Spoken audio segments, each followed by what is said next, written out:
And now Storm Tracker weather with East Idaho's chief meteorologist, Doug Iverson.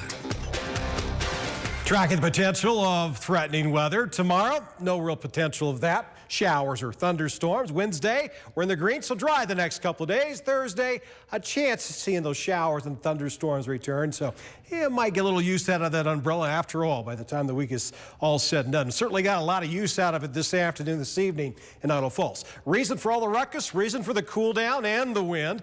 Area of low pressure dropped down through western Montana. It sits right along the Idaho-Montana border. What this will do is produce snow showers overnight over the Tetons and up in Yellowstone. We're looking at accumulating snow at and above 9,000 feet. Most of us, nothing. But at and above 9,000 feet, anywhere from 4 to 8 inches of snow. We're going to have to hike to get to it, but hey, the peaks will be capped with white by tomorrow morning as we start to kind of go into a cooler spell, at least for temperatures. And we're cool out there right now. Yellowstone already at 35. Wow. There'll be in the icebox overnight for sure. And of course, with snow showers out and around for Yellowstone National Park. Again, the accumulating snow won't be until you get to about 9,000 feet. 44 for current temperature in Driggs. Pocatello 10 degrees warmer than that with a temperature of 54. Blackfoot, you're at 48. Arco, you're at 45, so a little cooler, and even cooler over at Stanley at 39. But Chalice, you're holding on to the 50s. You're going to have to give them up later tonight. You're looking at a low of 39 degrees. Salmon at 38, 37 in Arco. Mackay in the mid-30s, 28, a few degrees shy of tying the record in Island Park. And what's that?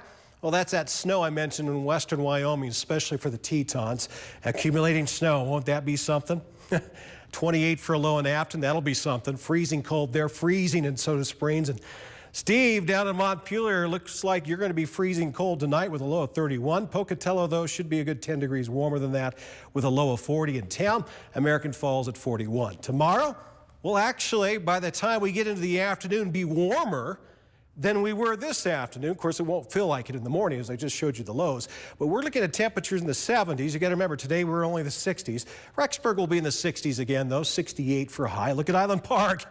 It's going to take all day to get that 62, but I think we can do it. Mostly sunny in Yellowstone at 57, partly sunny tomorrow in Jackson at 65. So we had the cooler air, we had the showers and thunderstorms, and we had a lot of wind today. How does the wind tracker look for tomorrow? 3 miles per hour, really? 7, 8, 4?